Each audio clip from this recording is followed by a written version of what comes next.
আজিৰ এই ভিডিঅ'টো মই সেইসকল যুৱক যুৱতীৰ বাবে বনাই আছোঁ যোনে মানুহে কি ক'ব, মানুহে কি ভাবিব, এটচেট্ৰা কথা ভাবি অভাৰ থিংকিং কৰি নিজৰ সময়বোৰ নষ্ট কৰি আছে। চ' ফাৰ্ষ্ট অফ অলটো মই তোমালোকক এটা কথা কওঁ যে তুমি কাৰো বাবে ইমান ইম্পৰ্টেণ্ট নহয় যে মানুহে তোমাৰ কথা ভাবিব।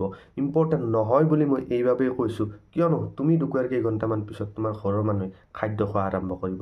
13 দিনৰ পিছত তোমাৰ লগ বন্ধুৱে তোমাক পাহৰিব আৰম্ভ কৰিব আৰু কেইসপ্তাহমান পিছত তোমাৰ ৱৰ্ক প্লেছত তোমাৰ পজিশ্যনটো বেলেগ এজনে ফুলফিল কৰিব।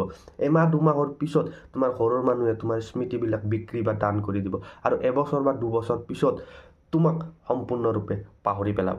চ' মই ভাবোঁ কাৰো কথা তুমি ভাবি তোমাৰ বৰ্তমান সময় নষ্ট কৰাতকৈ নিজক ভাল পোৱা, নিজক সময় দিয়া আৰু নিজৰ ওপৰত কাম কৰা।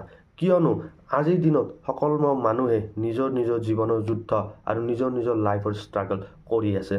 চ' শেষত 2 লাইন ক'ব বিচাৰোঁ যে ब्रह्मपुत्र पर बिखरी हुई मेरी सीता का राख टूट फूट कर बिखर चुका था और नदी फिर उसी तरह बहने लगी थी जैसे कभी कुछ हुआ ही ना था।